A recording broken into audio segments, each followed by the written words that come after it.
Bismillahirrahmanirrahim. Assalamualaikum warahmatullahi wabarakatuh. Bertemu kita sekali lagi dalam segmen Coaching Malam Rabu. Seperti dua sesi yang selepas ini, sebelum ini, keadaan kita sama. Kita menggunakan keadaan YouTube Premiere, di mana sesi ini telah dirakam terlebih dahulu. Dan sementara tayangan video ini, tuan-tuan dan puan-puan boleh bertanya di dalam ruangan live chat. Dan selepas habis sesi ini, boleh lagi ditonton, boleh disebarkan kepada rakan-rakan lain, dan juga jangan lupa kita ada kuis. Hanya mereka yang menjawab kuis ini saja yang akan diberi CPD hours menghadiri kelas ini. Jangan lupa ya. Okey. Sorry. Jadi tuan-tuan dan puan, topik kita hari ini adalah tentang solusi untuk high net worth. Solusi untuk orang kaya. Okey, ini penting sebab dalam bisnes ni lebih bagus kalau kita berurusan dengan orang kaya sebab kemampuan mereka untuk membeli lebih tinggi. Sebenarnya tuan-tuan dan puan, di Malaysia ni ramai. Hanya kita saja kadang-kadang tidak mengenal pasti. Ataupun kalau kita kenal pun, kita punya approach, kaedah untuk berjumpa mereka, bercerita dengan mereka, pitching dengan mereka tidak betul. Menyebabkan peluang untuk menyediakan solusi untuk mereka ni terlepas begitu saja. Jadi hari ini kita akan lihat macam manakah strategi untuk memancing golongan-golongan yang dikategorikan sebagai high net worth. Okey, sebelum itu saya nak berkongsi asas. Saya dah kongsi konsep ini berkali-kali. Konsep NLP. Apakah proses asas untuk closing? Sebab kita kena faham ni dulu sebelum kita pergi ke kaedah selanjutnya. Proses asas untuk buat closing ada 5. Okey, mungkin ramai di kalangan yang hadir ini dah pun pernah mendengar penceritaan saya tentang proses asas untuk closing. Pertama apa? Sebab bukan senang untuk orang keluar duit bagi pada kita. Okey. Sebab duit-duit ni diorang kan, jadi bukan senang. Jadi kita kena pandai. Apakah prosesnya? Pertama, mereka perlu yakin dan percaya yang kita ni, you all ni, dan juga syarikat yang you all represent ini hebat, dipercayai, mesti wow. Kenapa wow? Sebab bukan kita saja yang menyediakan pewarisan, bukan kita saja menyediakan hibah, ada company lain. Jadi kita mesti dah nampak wow di kaca mata mereka. Macam mana? Inilah fungsinya gebang di media sosial. Ada track record, ada storytelling, ada testimoni. Bukan mereka rasa wow. Okey, itu pertama. Keduanya, sangat penting untuk mereka faham kebaikan yang produk ataupun perkhidmatan yang kita bawa, kita beri. Perbezaannya antara ambil dengan kita, ambil dengan orang lain. Perbezaan antara ambil dengan tak ambil langsung. Perbezaan dengan ambil package dengan ambil satu-satu. Perbezaan dengan bayar sekali dengan bayar ansur-ansur. Jadi ini kita kena terangkan. Okay. Supaya mereka faham. Lepas tu selanjutnya ialah mereka kena tahu apa yang mereka akan dapat. Okay. Kalau mereka akhirnya setuju dengan cadangan, ini penting ya. Kita mesti pandai mencadangkan apa yang sesuai. Lepas tu bila mereka cadangkan, bila cadangan yang kita beri itu sesuai, senanglah mereka bersetuju.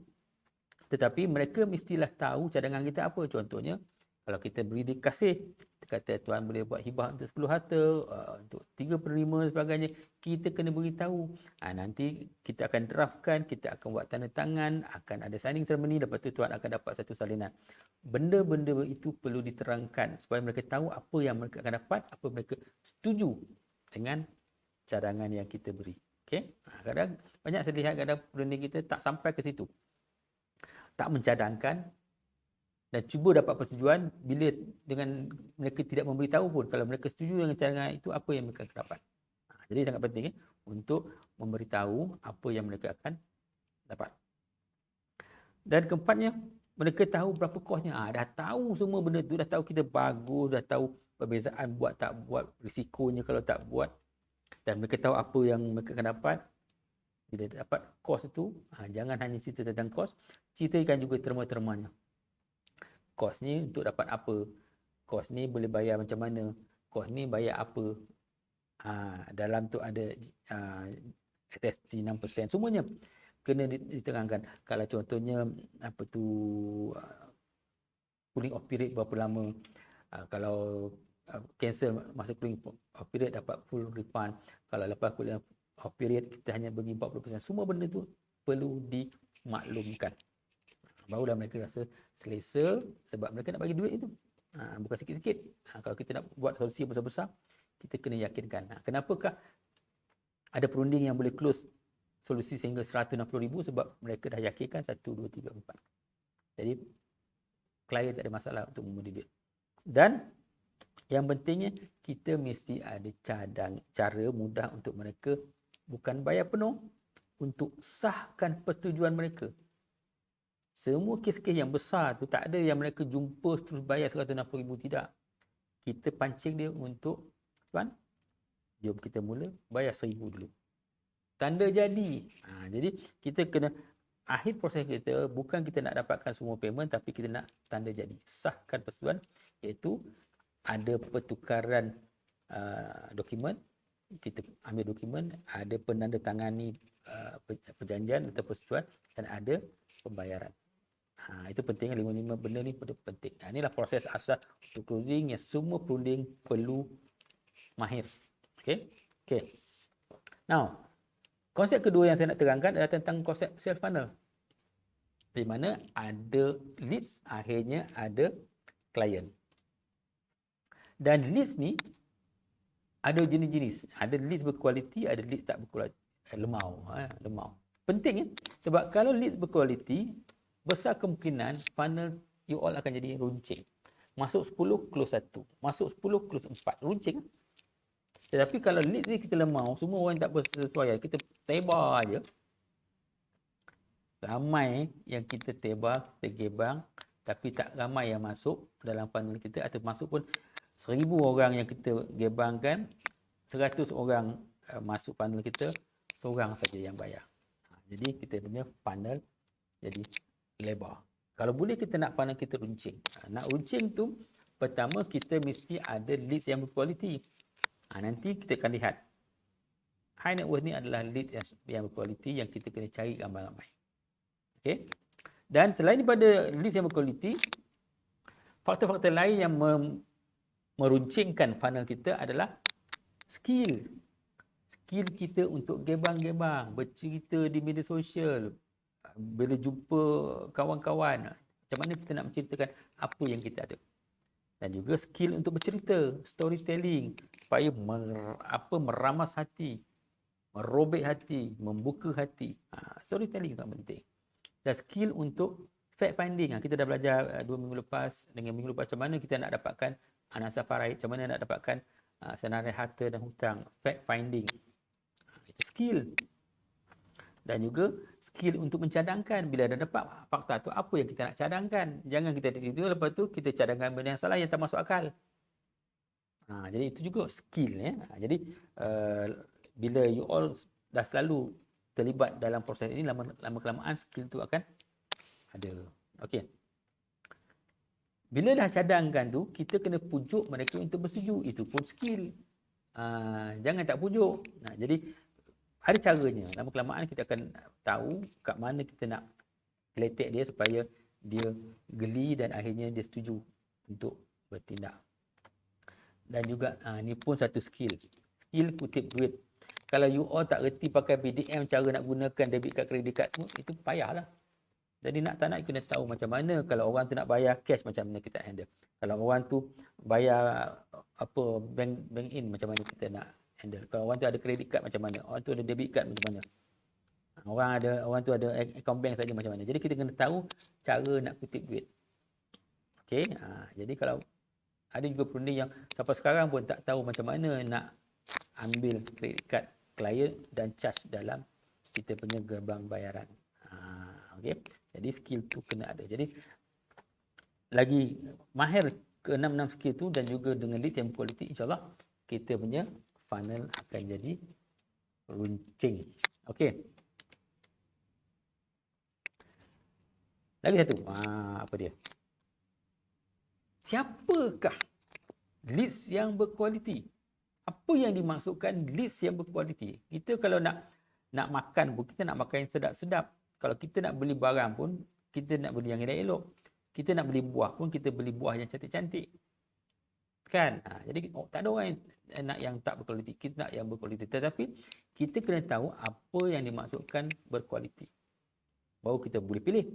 Kalau contohnya kita nak pilih buah temikai, kalau kita tak tahu cara nak ketuk-ketuk, kita pun tak tahu macam mana nak ambil buah temikai yang dalamnya merah. Jadi kita kena tahu cara untuk memilih supaya apa yang kita pilih itu, apa yang kita pancing itu, apa yang kita kepada siapa yang kita gebang itu adalah golongan-golongan yang berkualiti. Okey. Pertama, kita nak cari orang yang dah tahu. Ini pun ramai yang pernah dengar apa cakap. Leads yang berkualiti adalah orang yang tahu, orang yang perlu apa yang kita bawa, orang yang mahu apa yang kita bawa, orang yang dekat dengan kita dan akhirnya orang yang mampu. Apa maksudnya? Okay. Tahu.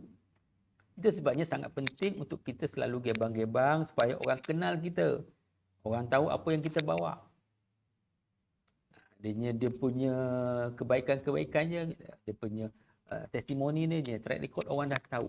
Jadi sangat penting kalau boleh tahu ni bukannya apabila kita jumpa first time. Kita nak buat closing, tidak. Mereka perlu tahu sebelum jumpa kita. Sebelum kita buat appointment, mereka dah tahu siapa kita. Maksudnya, itu pentingnya kita gebang sebelum kita perjumpaan face to face ataupun closing pitching punya appointment. Okey, itu tahu kan. Kemudiannya apa? Perlu. Itulah sangat penting untuk kita ni menguasai cara storytelling. Sebab dalam storytelling itu kita akan create value. Kita akan menceritakan tentang reward kalau dia buat apa yang kita cadangkan. Fear, kita akan beritahu apakah keburukan-keburukan yang mereka akan dapat kalau mereka tak buat apa-apa ataupun mereka buat yang salah. Dan cara penyampaian itu penting. Dengan penyampaian itu tiba-tiba orang yang tak rasa perlu, tiba-tiba rasa perlu. Orang yang sebelum ni tak tahu yang mereka perlu melantik wasi, dah tahu mereka perlu melantik wasi hari ini juga. Itu penting kita menceritakan supaya mereka ni rasa mereka perlu apa yang kita ada di tangan kita. Dan kemudian mahu. Sangat penting cara kita mengajak. Itu sebabnya penting untuk kita tahu cara nak mencadangkan solusi yang betul, yang sesuai dengan orang yang kita jumpa tu, setelah kita dapat fact finding. Dan kemudian kita pandai pujuk mereka, ajak mereka untuk tuju. Apa yang saya lihat kadang-kadang ramai pelanggan kita tak pandai pun mencadang, ataupun dah cadang tak pandai pun mengajak mereka untuk bertindak, memujuk mereka untuk bertindak hari ini juga. Itu penting ya. Jadi mahu. Dan yang keempatnya dekat. Maksud dekat ni ada dua. Satu fizikal. Janganlah cari klien-klien yang jauh pada kita, sebab kalau jauh kita nak ambil dokumen payah, kita nak jumpa dia payah dan sebagainya lah. Kita kena PKP. Tetapi itu jarak fizikal, tetapi dalam masa sama juga jarak minda. Sama ada mereka ni ada kaitan dengan kita. Kalau contohnya pertalian keluarga, dia lebih kenal kita, senang. Ataupun hubungan, walaupun dia jauh tetapi dia ni IT savvy, dia kan boleh duduk kat Kazakhstan tapi dia terkadang Zoom meeting ke email ke WhatsApp dia boleh buat. Jadi tak ada masalah jarak, sebab kita boleh kasih advisory secara online, kita boleh hantar dokumen, dia boleh baca, dia boleh print scan dan hantar balik pada kita. Jadi kalau mereka dalam keadaan itu mereka faham tentang perhubungan norma baru, mereka dikira dekat. Begitu juga kalau mereka punya minat yang sama. Faham. Minat tentang hidup bahagia, mati sejahtera. Dan juga ataupun dia satu wavelength dengan kita. Maka ia lebih dekat dan ia juga merupakan satu ciri-ciri prospek yang ataupun leads yang berkualiti. Last sekali. Ini penting. Mampu. Mampu ni sama ada dia ada duit sekarang untuk dia bayar. Memanglah kadang-kadang dia orang ada RM50 untuk buka file.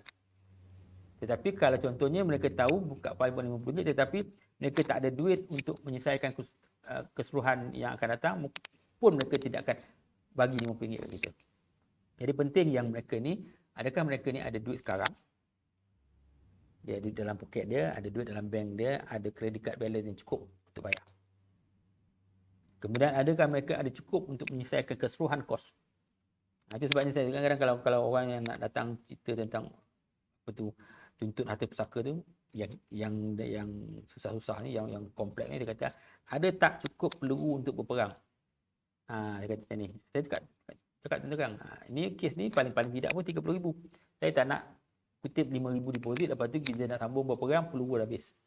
Jadi kita kena nyatakan mereka perlu ada duit untuk sahkan persetujuan mereka, ada duit untuk selesaikan sampai habis, dan ada sumber lain. Kita jangan cakap duit hanya dalam poket dia. Can be duit yang dalam tabung haji, duit dalam K2SP, duit daripada anak-anak, ataupun duit daripada jual sesuatu harta, pindah harta, dan akhirnya mereka mampu untuk menyediakan sumber keuangan untuk membayar kita. Jadi inilah mereka-mereka yang dikira leads yang quality. Mereka yang tahu, mereka yang rasa perlu, mereka memang mahu untuk bertindak, mereka dekat baik fizikal ataupun minda, dan mereka mampu. Mereka ada kelima-lima ni, mereka adalah leads yang berkualiti. Kalau you kaji balik, kadang ada yang orang yang you jumpa sebenarnya tak masuk dalam kategori leads yang berkualiti. Okay? Now, selepas kita tahu leads yang berkualiti, kita nak tengok, kalaulah kita jumpa prospek yang ekonomi biasa-biasa, okay, kita boleh ceritakan sampai mereka tahu. Kita boleh ceritakan sampai dia yakin yang dia perlu. Kita boleh buat sampai dia rasa mahu. Dan mereka dekat, kita boleh jumpa dan sebagainya, tak ada masalah. Tetapi bab mampu, ada tak mereka duit sekarang? Ada tak duit dia untuk selesaikan?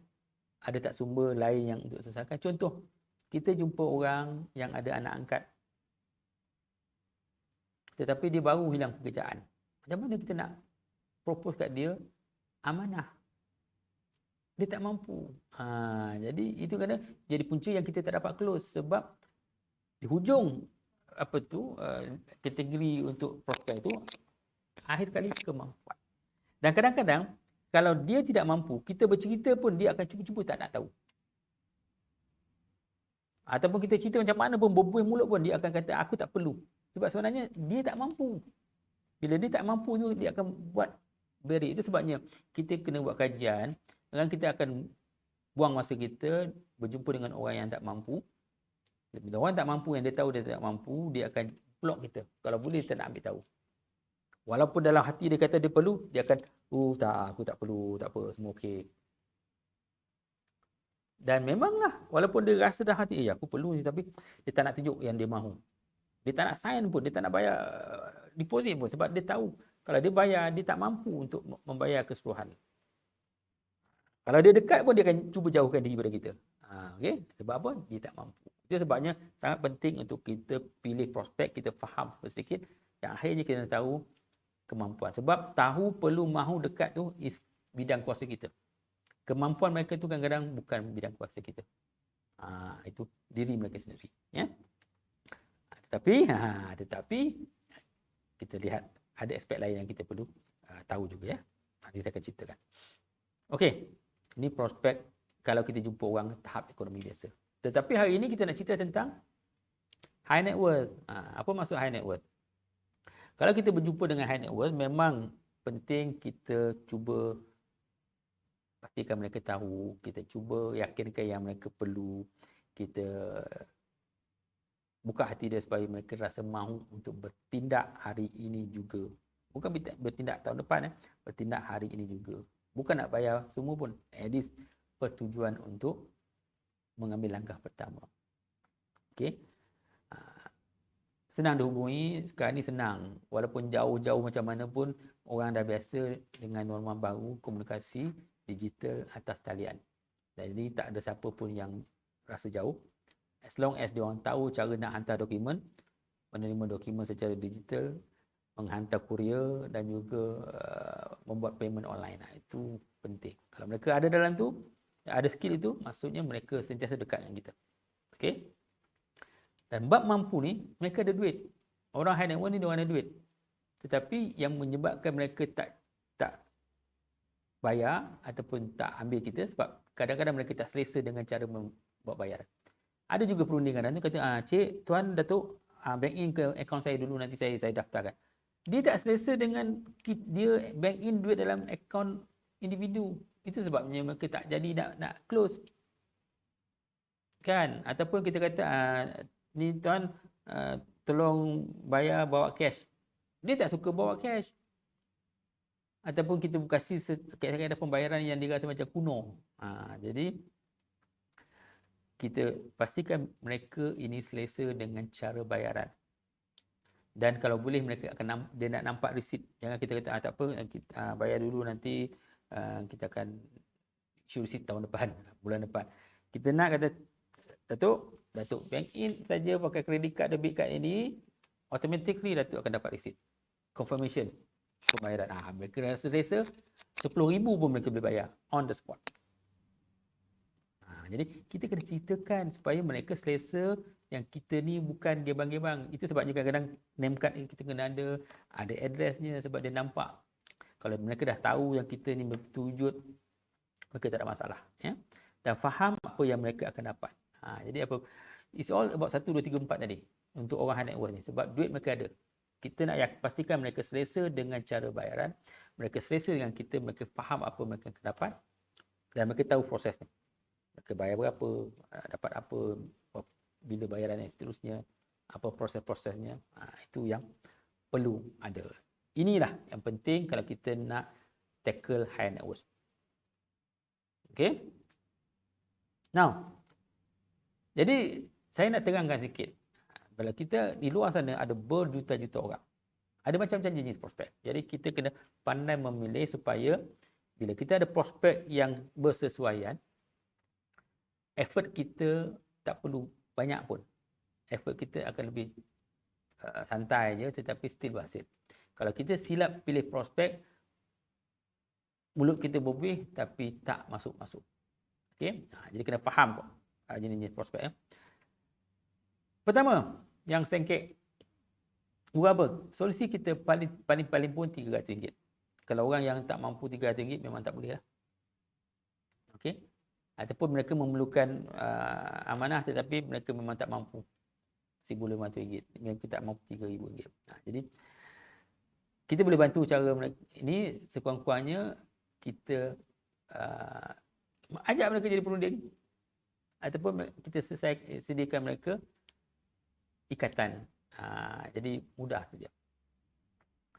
Tetapi kalau orang yang tak ada duit pun, ikatan pun kadang bila dia rasa tak mampu nak keluarkan RM300 tu, sebab memang bukan senang mereka ada lebihan RM300, mereka akan buat macam-macam alasan untuk tak nak tahu, tak nak beritahu, rasa tak mampu dan takkan tanda tangan borang pendaftaran. Yang keduanya ada duit cukup-cukup. Dia ada gaji RM3,000-4,000, perbelanjaan pun RM3,000-4,000, ngam-ngam je. Okey. Yang sikit tadi dengan berhutang dengan duit pun tak ada. Ini duit banyak tapi perbelanjaan pun banyak. Expenditure dia banyak.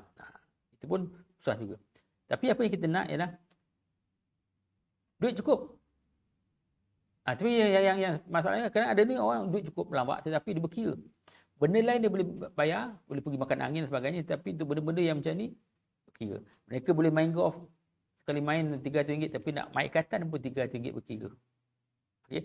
Mereka boleh habiskan RM4,000 beli sport ring baru, beli mata pancing, tapi untuk buat amanah atau buat kasih asas pun berkira.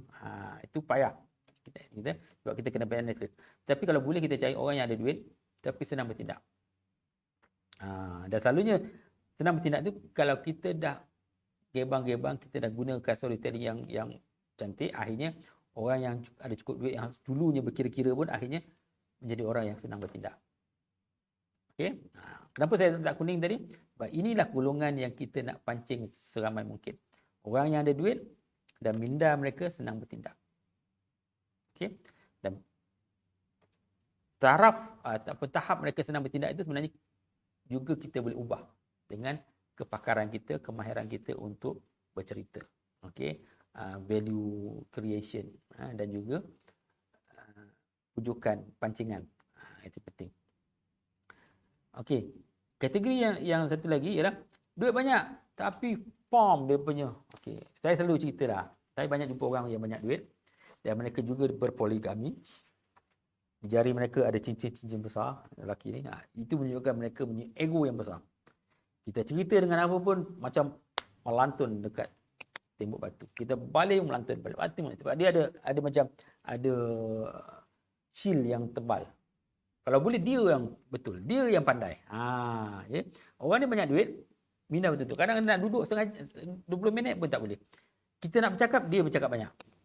Jadi duit banyak, minat tutup. Itu pun kalau kita jumpa, kita dah nampak kita salam, Assalamualaikum, pelah. Kita punya power boleh cukup untuk pecahkan benteng dia. Mungkin kita gunakan posting-posting supaya menghakis benteng dia sampailah mereka jumpa. Sebab kadang-kadang first time jumpa, mereka tak kenal kita, mereka masih ego dia besar. Duit banyak tapi minda tertutup. Kalau jumpa tu, jangan buang masa lama sangat. Ya? Tapi kita nak cari yang ini. Yang duit banyak, minda terbuka.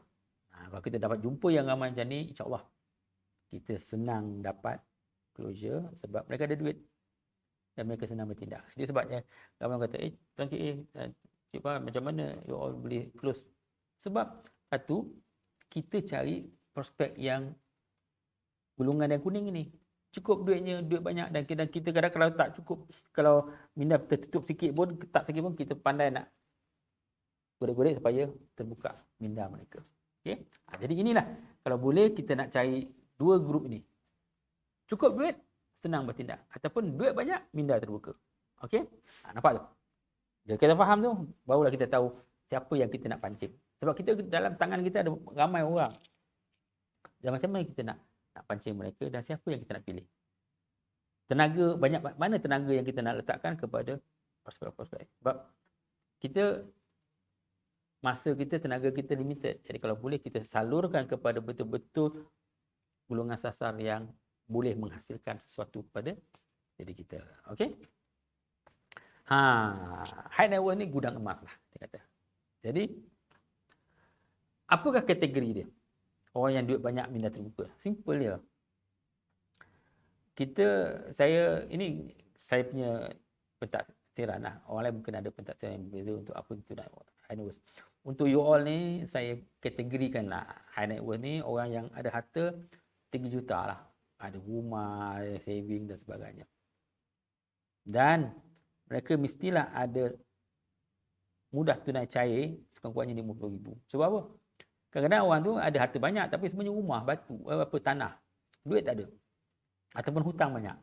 Jadi kalau dia nak ambil solusi kita yang 8,000 ke 10,000, dia akan berkira sebab duit dia tu je ada. Tetapi kalau memang dia ada tabung haji dia 50,000 ke SB 50,000, kita sekadar nak minta kasih asas ke apa ke, kasih 3,000, 4,000, tak ada masalah. Sebab apa? Di tangan mereka dia tahu dalam minda aku ada 50,000. Apa hal lah 3,000. Tapi kalau mereka tak ada, memanglah dia ada rumah, banglo, ada kereta BMW, apa semua berhutang. Duit dalam bank dia memang ngam, duit gaji ngam-ngam je bulan tu. Duit dalam tabung haji pun duk kikis. Kita tak tahu, nampak hebat kan, tapi je. Jadi orang yang high net worth ni bukan saja mereka ada harta, mereka ada tunai mudah alih. Tabung haji, ASB. Ni boleh katakan dia stable kan. Senang kita nak pancing. Dan satu lagi, boleh duduk dan dengar minimal 30 minit. Ini satu hal. Saya jumpa beberapa orang yang kaya ni. Dia kaya, otak dia ligat. Kadang-kadang kita nak suruh dia duduk dengar kita punya syarahan pun susah. Ini. Jadi, kalau kita nak cari yang gudang emas high net worth ni, ada satu, memang ada harta, ada tunai mudah alih, available to them, dan mereka juga mempunyai mindset ataupun adalah sikit courtesy dia untuk duduk dengar cakap kita. Bila dia dengar cakap kita, dia buka dia benteng dia supaya sampai. Tak guna kalau dia duduk apa depan kita tapi tangan gini. Apa kita cakap pun melantun-lantun. Ya? Jadi kalau kita boleh, kita dapat orang tu duduk dalam mana kita mempunyai pengaruh. Kita control the situation. Jadi dan mereka dengar cakap kita. Ya? Itu sebabnya sebelum kita nak berjumpa tu, yang kalau kita lihat yang saya cakap tadi 5 perkara tu, kita kena pupuk all this activity tu dengan branding kita, dengan testimoni kita, dengan kepercayaan orang kepada kita, supaya apabila berjumpa dengan high net worth tu, kita punya reputasi, kita punya diri kita dan reputasi syarikat mendahului kita. Bila mendahului kita, mudah untuk mereka duduk dengar cakap kita. Sebab di pandangan mereka, yang datang berjumpa mereka bukan salesman. Yang datang adalah pakar runding. Yang datang adalah doktor pakar yang boleh merawat mereka. Bukannya salesman yang nak duit mereka. Ya? Itu penting. Jadi, sangat penting. Bila kita berjumpa dengan gudang emas, kita kena position diri kita sebagai doktor pakar. Bila doktor pakar, orang tu sakit, mereka tahu mereka sakit, mereka ada duit, mereka tak kisah pun nak bayar berapa pun untuk merawat sakit mereka. Okey. Li, simple ya. Solusi untuk gudang emas. Mana orang pergi? Tuan KA, macam mana saya nak bagi ni? Saya jumpa ramai orang kaya, tak tahu apa benda nak bagi. Saya permudahkan. Okey, untuk you all tahu, kalau kita jumpa orang-orang high net worth ni, gudang emas ni, apa yang kita boleh propose? Pertama, kalau dia ada harta yang dia nak hibahkan kepada seseorang yang cukup syarat, kasih. Cukup. Kasih. Okey, jangan mengkasih asal, kasih. Okey. Sebab mereka paling tidak mereka ada 45 harta kan. Jadi kasih. Sebab dia nak bagi pada isteri dia nak bagi pada anak-anak semua dah tua. Kalau you jumpa orang yang umur 60 tahun bawa pencen, propose lah kasih supaya mereka boleh hibahkan harta-harta dia kepada anak-anak dia. Yang cerita lain, kasih satu. Kalau mereka ada hasrat untuk memberi kepada orang yang belum cukup syarat, tidak cukup syarat, contohnya kepada isteri warga Rusia ke, anak-anak bomo ke, anak-anak OKU ke, okey, maka kita kata amanah. Pada mereka tak ada masalah. Amanah asal bawa 3,000, amanah penuh bawa 5,400. Kecil bagi mereka. Okey. Jadi kalau kita jumpa gudang emas, dia kasih amanah is just simple. Tetapi kita kena yakin dengan mereka yang mereka perlu. Kalau mereka tidak ada wasi yang layak, contoh jadi mu'alaf ataupun memang ada beradik semua hantu setan semua, dia ada anak bawah umur dan orang yang jadi waris parai semua tak boleh pakai, maka kita cadangkan guna wasiat trustee supaya trustee yang jadi pemegang amanah. Dan kalau dia ada harta, hibah.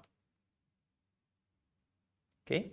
Jadi kalau sama ada hartanya terlalu besar, terlalu kompleks, ataupun tidak ada wasi yang boleh dipercayai, maka kita cadangkan wasiat trustee. Tetapi wasiat tidak cukup. Kalau dia ada hasrat-hasrat untuk diberi kepada seorang secara konkret, ada yang masih berhutang sebagainya, kita buat wasiat trustee dengan RHB dan kita buat hibah mai pusaka. Apa harta yang nak dihibahkan, ya. Itu dia, simple dia. Dan tetapi kalau contohnya harta ni lagi banyak dan di dalam itu ada harta-harta yang dah dibayar dan sangat kritikal, dan situasi itu juga kritikal, contohnya dia waris pun sangat-sangat berisiko tinggi, nilai hartanya tinggi, wasi pun tidak percayai, maka kita cadangkan apa? Wasiat trustee RHB dan kita buat private trust.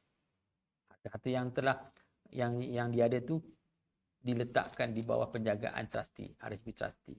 Memang kosnya tinggi, tetapi memang betul-betul untuk orang yang mampu. Jadi sebenarnya untuk high net worth, bukannya banyak orang nampak high net worth private trustee tak, betul-betul perlu sini. Tapi sebenarnya kalau basic-basic kasih amanah pun at least something. Sebab ramai yang saya lihat orang yang high net worth ni akhirnya tak ada solusi sebab semua orang takut nak propose.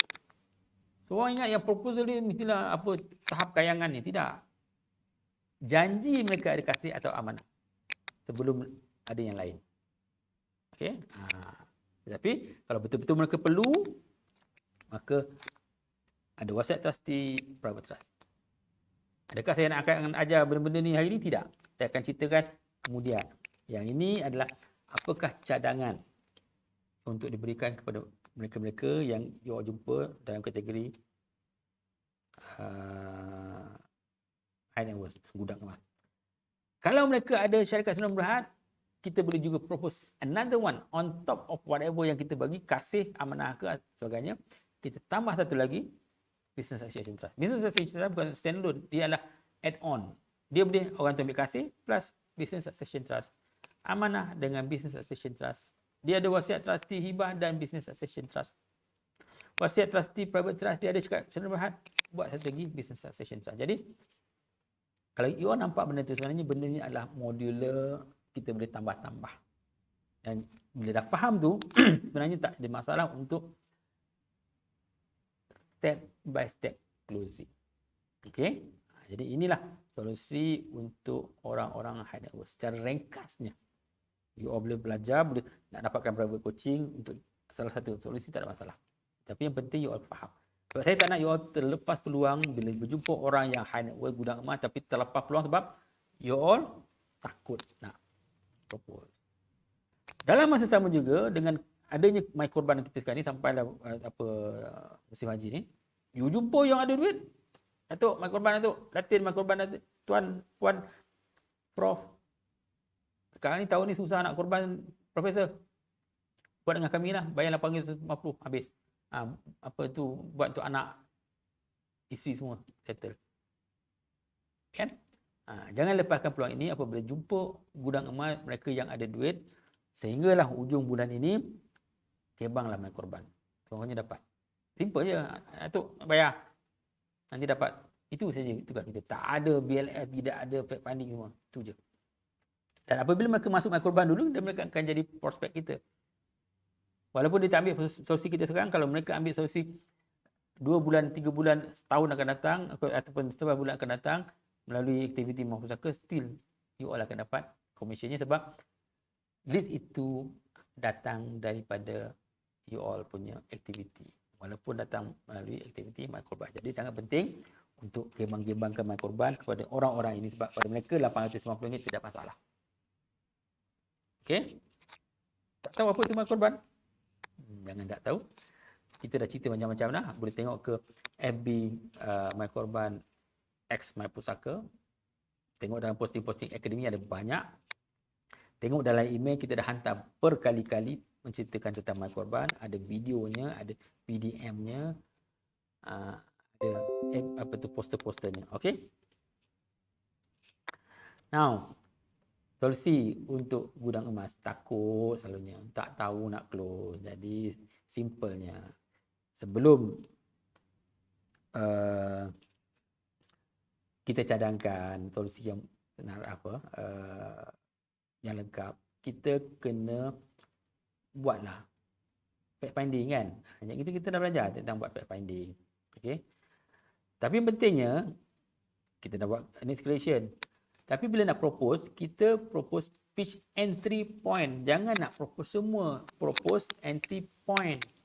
Sekurang-kurangnya closing. Itu yang berbezanya. Sekarang ni apa yang you all buat, you all takut sangat bila jumpa high net worth sebab takut nak kena propose semuanya masa perjumpaan. Tak. Masa perjumpaan tu kita hanya pitch entry point saja.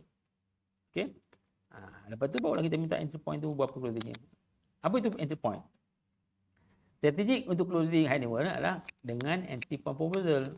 Paling basic pun jumpa pun kasih asas lah. Kalau rasa dia susah sangat, kasih asas. Wow, RM1,500 nak RM90. Jadi lepas itu adalah follow up untuk sediakan solusi yang tambahan. Jadi ini yang saya nak you all faham. Konsep bila jumpa high net worth, dah dapat fact finding, jangan cuba nak buat proposal lengkap, balik dengan satu entry point proposal. Buat satu entry point proposal dan balik dengan satu case yang dah close. Jadi macam manakah skrip bila kita nak jumpa buat entry point proposal? Simple ya. Okey. You boleh cerita cara yang berbeza, tapi inilah dia intipati skripnya. Dari analisa harta, hasrat dan waris yang kami buat, Tuan, Puan, Datuk, Datuk Seri perlukan solusi yang lengkap dan mantap. Okay. Saya akan bawa maklumat yang saya dapat ni ke pejabat untuk mereka rangka cadangan solusi yang lebih sesuai, komprehensif, okey, dengan kepakaran-kepakaran yang ada di pejabat. So, kes tuan ni special, kata sikit, jack sikit. Tetapi untuk melindungi tuan, puan, datuk, datin, prof dan sebagainya, sementara solusi keseluruhan siap, kita mula dengan satu solusi asas. Tak kisahlah kasih ke kasih asas. Paling basic pun kasih asas. Jadi kasih asas supaya datuk sekarang ni dah lantik 2 wasi yang sah sekarang. Sementara yang kita buat ni, kita dah buat deklarasi hibah untuk 2 harta yang paling penting, rumah yang datuk ada sekarang ni, contoh, dan juga duit ASB ataupun unit trust yang dia ada berjuta-juta ataupun whatever lah. Jadi kurangnya daripada kita nak tunggu selesai kod mati besok ni macam mana? Okey. Paling tidak pun kita ada deklarasi hibah untuk 2 harta dan ada deklarasi pesanan untuk pengagihan untuk 4 harta yang terpenting, dan kita akan dapat tuan akan dapat nasihat macam mana menyediakan dana bantas yang mencukupi, letak penama yang betul. Sangat penting. Jangan tunggu nak dapatkan proposal baru nak buat. Sementara nak tunggu proposal tu, buat sekarang, hari ini juga. Itu yang kita cakap. Okey. Ini skrip dia. Dan untuk ini hanya perlu bayar 1,590 sekarang. Harganya sebenarnya 1,800, tetapi kita buat sekali lah. Kita ada kredit card, debit card, internet banking, semua boleh bayar sekarang, dan kita akan draftkan. Sementara kita buat proposal, cadangan yang lain-lain tu, kita terus buat untuk kasih ni. Apa saja yang tambahan nanti, just add on saja. Ya? Jangan kita tangguh. Bayaran selanjutnya bergantung kepada solusi yang dicadangkan dan yang dipersetujui kemudian. Dan sangat bahaya jika kita tangguhkan perancangan pengurusan, sebab macam-macam boleh berlaku. Okey. Jangan kita nak tunggu sampai lengkap, jangan kita nak tunggu sampai dapat proposal lengkap baru kita nak tindak. Kami dah lihat macam-macam kisah sedih. Saya cadangkan jangan tunggu-tunggu, walaupun solusi tuan, solusi datuk besar, cara kita nak buat tu, kita buat yang ini dulu. Sebab benda tu akan add on, tak ada masalah. Okey. Minta kredit card dia. Jorok. Terus dapat. Okey. Jadi inilah yang kita kata tip asasnya adalah kasih asas supaya dia ada kunci. Okey. Di mana 2 harta hibah, 4 harta pesanan, 2 wasi. You all kena tahu lah apa itu kasih asas.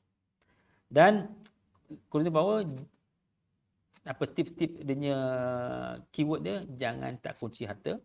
Telah banyak bukti yang harta yang tak dikunci akan menimbulkan masalah. Jadi datuk, jangan tangguh-tangguh.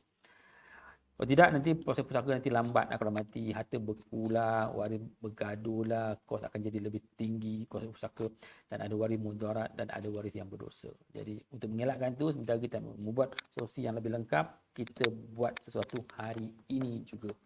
Bak kredit kad. Itu je. Okey. Macam mana nak dapat? Tak boleh pandai terus, kita kena praktiskan. Jadi we have to learn to do what we learn. We have to learn to do, we learn by doing. Okay, jadi kalau kita nak pandai, kita kena buatlah. Jumpa orang, buat. Mungkin first 2 kes tak jalan, tapi ingat apa yang saya kata, improve, akhirnya capai. Dan ringkaskan. Apa yang saya nasihatkan ialah tentang initial solusi tu, apa nama tu saya lupa dah.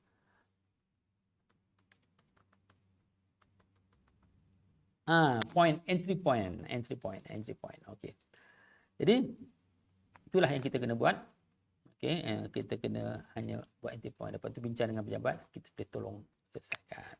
Jadi practice. Okey, supaya kita dapat buka hati mereka sebelum kita dapat buka dompet mereka. Untuk high net worth, Kita buka hati mereka, kita ambil sikit dulu. Entry point. Barulah kita kemudian siapkan solusi untuk close solusi yang lebih besar. Okey. Jadi praktis. Okey. CPD hanya akan diberi pada yang menjawab kuis ya. Nanti tengok ada link kuis, jawab, dapat CPD. Kalau tidak, kosong. Okey. Satu lagi yang saya nak maklumkan, besok sementara PKP ni you all tak gerak, dan ramai pun orang pun tak bekerja, duduk rumah, ataupun kalau kerja pun tak banyak kerja, lepak aja. Jadi kita nak mulakan online boiler room. Apakah boiler room? Di mana kita duduk ramai-ramai, kita buat outreach, hantar mesej. Okey. Nanti tengok dalam kita punya posting adanya penyertaannya. Saya sangat sarankan semua orang join. Okey. Besok pukul 11 pagi secara Zoom you all datang. Kalau boleh you ada 2 gadget lah. Saya percaya you all ramai yang ada 2 gadget. Zoom pakai laptop ke, pakai iPad ke, pakai tab ke, dan ada handphone di tangan. Sebab apa? Dalam masa Zoom itu kita akan buat posting dan kita nak tengok maklum balas daripada posting-posting yang you orang buat.